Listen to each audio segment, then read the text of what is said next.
Hoy vamos a hablar de un tema súper importante para la nutrición de nuestros niños y por eso está con nosotros la doctora Claudia Sánchez.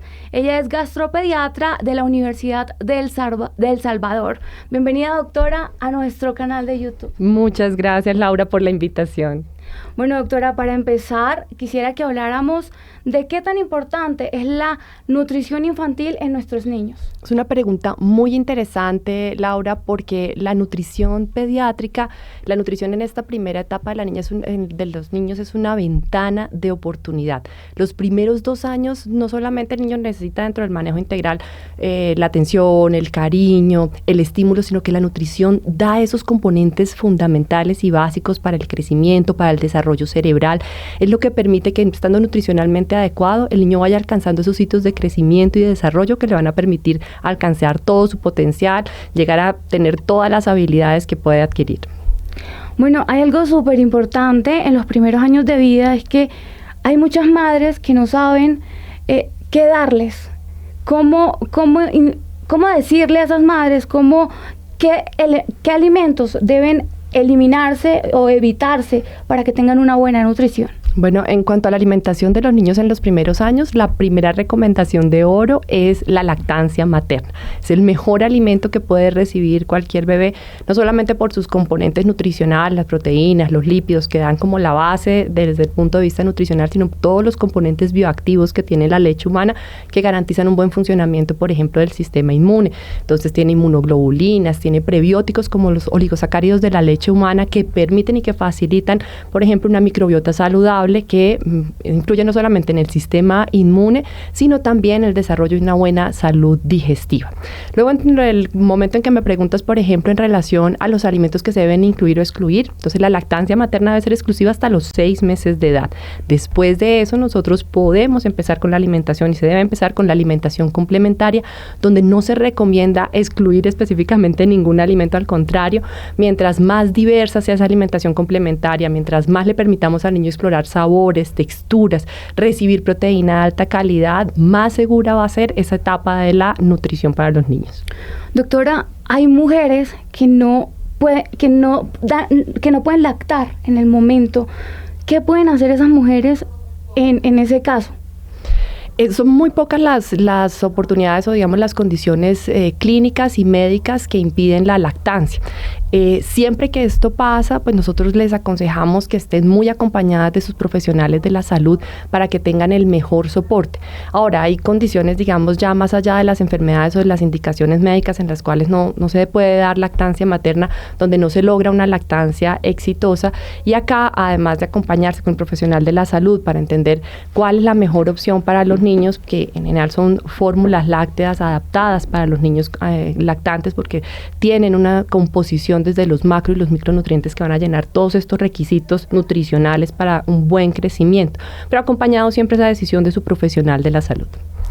Bueno, entiendo que recientemente se lanzó un estudio con los beneficios de los HMOs. Usted estaba hablándonos de eso ahorita y a mí me gustaría, antes que todo, explicarle a las personas que nos están viendo en este momento qué son los HMOs.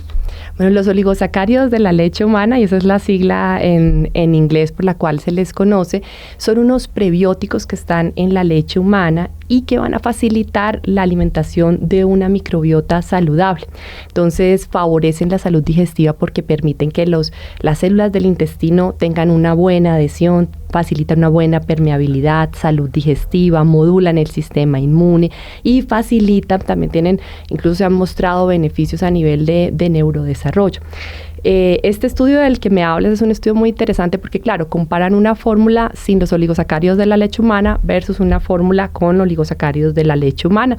Lo hacen en niños que ya están adjudicados a recibir leche de fórmula y hay un control con niños que siguen recibiendo leche humana. Estos niños que tienen la indicación de iniciar una fórmula y unos reciben la fórmula con HMO, otros sin HMO, y lo que ve el estudio en el seguimiento es que esos niños que reciben la fórmula con HMO tienen deposiciones más blandas, tienen 40% menos visitas de estas inesperadas, ¿no? Estas que uno no tiene que hacer como controles regulares de los niños, sino de las que tiene que ir a consultar porque piensa que el niño no está bien. Entonces consultan 40% menos que los niños que están alimentados con la fórmula sin HMO.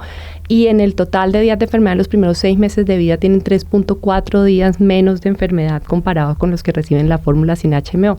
Y esto, por supuesto, se adjudica a este beneficio inmunológico que estamos hablando, a esta modulación del sistema inmune de la microbiota intestinal. Bueno, ¿y estos estudios qué impacto tienen o qué impacto se esperan con estos estudios que se están haciendo? Claro, optimizar en estos niños que no tienen la oportunidad de la lactancia materna, que es por supuesto el gold estándar, lo que deberían recibir los niños. Estos estudios muestran cómo se pueden ir adaptando estas fórmulas infantiles a que tengan un beneficio adicional y componentes que puedan favorecer en los niños una alimentación que tenga un beneficio adicional desde el punto de vista inmunológico, ya no solamente garantizar un buen aporte nutricional, sino beneficios en salud digestiva, en tolerancia, en inmunidad.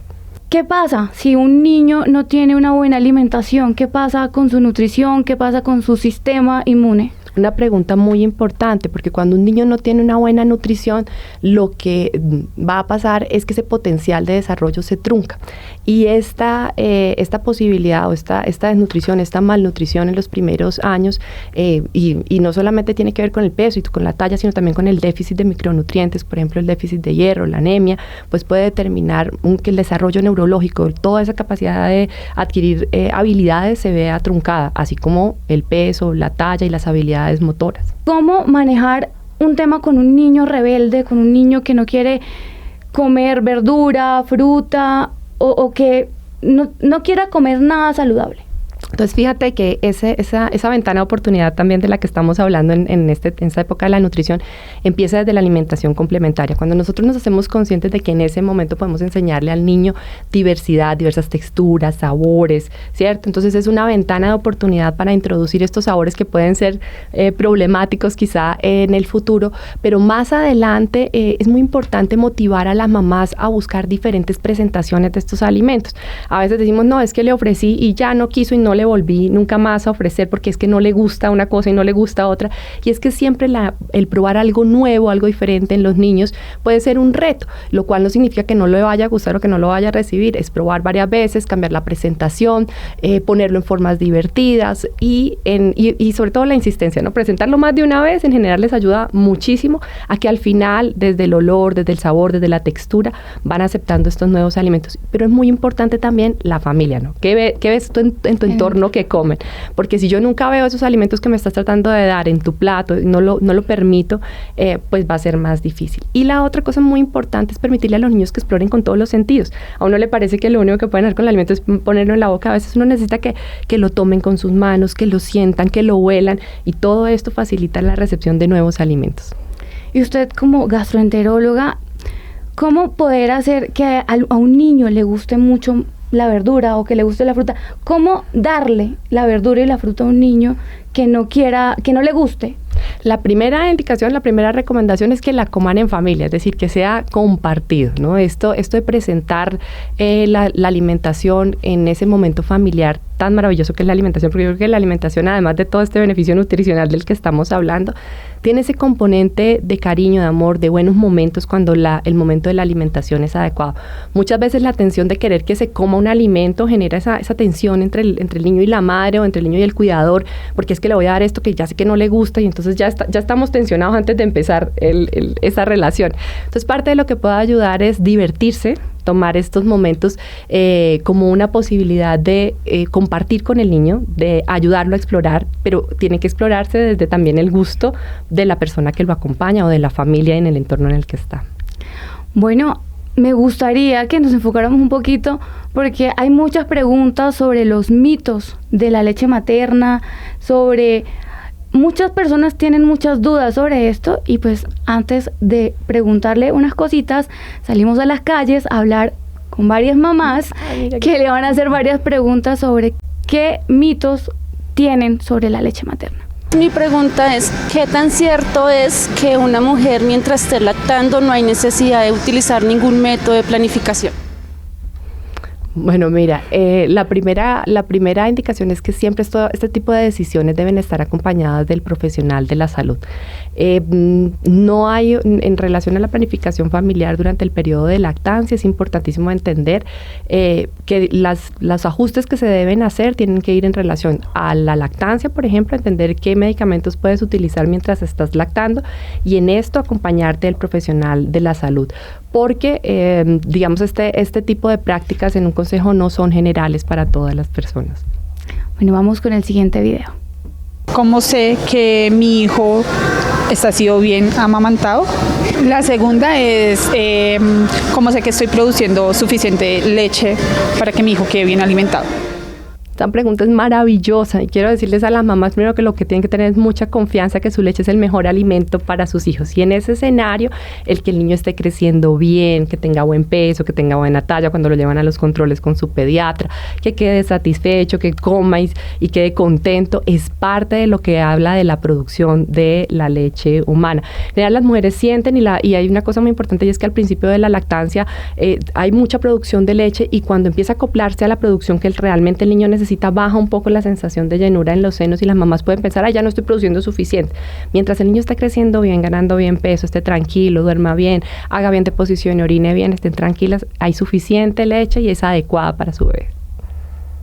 ¿Qué tan cierto es que una madre tomando agua de panela o ponimalta produzca más leche? Tengo otra pregunta. ¿Cuánta leche debe tomar un bebé al día? Leche materna. Bueno, la lactancia materna se ha hablado primero que debe ser a libre demanda. ¿Cuánto debe tomar? Las veces que el niño quiera. Tratamos igual con los niños de establecer rutinas cada 2 horas, cada 3 horas. Eso en eso de organizarlo, de que él también perciba como seguridad en su ambiente, pero la lactancia materna debe ser a libre demanda. Y en relación a mantener la cantidad de leche, lo mejor es un buen estado nutricional para la mamá. No hay ningún estudio que haya mostrado que una sustancia versus otra aumente la producción de leche materna. Sí es importante una adecuada hidratación, una adecuada nutrición en las mamás. Y siempre que tengan la duda de si están produciendo suficiente, si el niño se está alimentando bien, eso debe acompañarse de la valoración que hace el profesional de la salud, el pediatra, el médico, las enfermeras, por ejemplo, en los crecimientos y desarrollos, que permite ver que si el niño está ganando bien peso y buena talla, uno está tranquilo. Si no hay una buena ganancia de peso, si no hay una ganancia de talla, si pensamos que ahí podemos tener la razón de una producción de leche disminuida, hay que acompañar probablemente una fórmula infantil que ya será recomendada por el profesional de la salud. Hay un tema súper importante, doctora, que son los bancos de leche. Hay muchas personas que se asustan o les da un poquito de miedo como recibir leche de otras personas, pero pues cuando se necesita no sé qué tan importante es un banco de leche. Pues mira, es una estrategia maravillosa. Quisiéramos que se generalizara más, que pudiéramos tener más bancos de leche disponibles. Tienen toda la seguridad de que no hay una transmisión microbiológica ni ningún riesgo para la salud de los bebés. Y es una estrategia muy linda que quisiéramos realmente tener más disponible porque en este momento sigue siendo limitada para lo que quisiéramos ofrecerle a la mayoría de los bebés. Bueno, y si una mamá quiere aportar, ¿cómo lo haría? Primero, pues tiene que tener la condición de de tener suficiente para su bebé. Hay que consultar a su centro de salud. Ellos los orientan porque esto se maneja por redes, es muy, muy específico. No hay, entonces, en el sitio donde están viendo a su bebé, si ella piensa que la producción es más que la que su bebé necesita y que puede, por ejemplo, aportar o tiene condiciones clínicas que, pues, han pasado cosas que que ella no le da lactancia a su bebé, pero quiere aportar, puede consultar en su centro de salud cuál es el banco más cercano de la red que los cobija para poder hacer la donación. Bueno, ¿y la leche de fórmula? ¿Es buena o mala? ¿Se recomienda? Porque muchas personas también dudan en darle a un bebé porque no tienen como la información suficiente. Bueno, tomada la decisión y ayudada por un profesional de la salud, necesitamos emplear una fórmula láctea. Son productos muy seguros, son productos que tienen no solamente una rigurosidad en su fabricación, sino que cumple con unas normas que no son solamente nacionales, sino internacionales, como el Códex, que determina cuál es la composición de nutrientes, cuáles son los componentes que debe tener y cuáles son las normas, por ejemplo, para fabricación, para garantizar esa seguridad. Entonces, son alimentos seguros para los niños, deben seguirse las condiciones y las recomendaciones de preparación para garantizar esa seguridad, pero son una alternativa para complementar la nutrición en estos años y evitar episodios de desnutrición, porque hay bebidas, por ejemplo, que no son adecuadas para los lactantes, y en eso sí es muy importante mantenerse en la recomendación del profesional de la salud para evitar riesgos nutricionales en los niños. Bueno, y ya para finalizar, es importante dar unos tips de nutrición en la primera infancia y en lo que resta de vida de los niños, que también es súper complejo para las mamás. Me gustaría que le diera unos tips de nutrición a todas esas mamás que nos están viendo, que nos están escuchando en este momento. Bueno, lo primero, entonces, resumimos, la lactancia materna es el mejor alimento que puede recibir un bebé. Si hay alguna duda en relación a cuánto estás produciendo, si es suficiente, si es adecuada para tu bebé, acompáñalo con los seguimientos para ver que su crecimiento esté bien. La lactancia materna debería ser exclusiva hasta los 6 meses. Si no es posible y requieres acompañar con una fórmula láctea, preguntarle a tu profesional de la salud cuál es la mejor indicación para tu hijo, que tenga no solamente los beneficios nutricionales y estos beneficios también, por ejemplo, a nivel del sistema inmune, a nivel de salud digestiva, por ejemplo. Y cuando se inicie la complementaria a los 6 meses, tratar de que sea lo más diverso, lo más variado, divertirse en ese momento, permitirle al niño explorar desde las texturas, las preparaciones, y acompañarlo también de ese momento agradable que es la alimentación en familia. La nutrición es fundamental para que el niño pueda crecer, alcanzar todo su potencial, y está en nuestras manos escoger los mejores alimentos para los niños, para garantizar que en esta ventana de oportunidad la estamos tomando toda para entregarle lo mejor a los bebés. Bueno, doctora Claudia Sánchez, muchísimas gracias por acompañarnos. No, para ti, muchísimas gracias por la invitación, Laura, de verdad, una charla muy linda. Muchas gracias a las mamás que participaron preguntando. Y hoy hablamos con la doctora Claudia Sánchez, quien es gerente médica de Abbott en la línea de nutrición, quien nos habló de la importancia de la nutrición infantil. Y para seguir todos nuestros contenidos, no olviden suscribirse en nuestro canal de YouTube.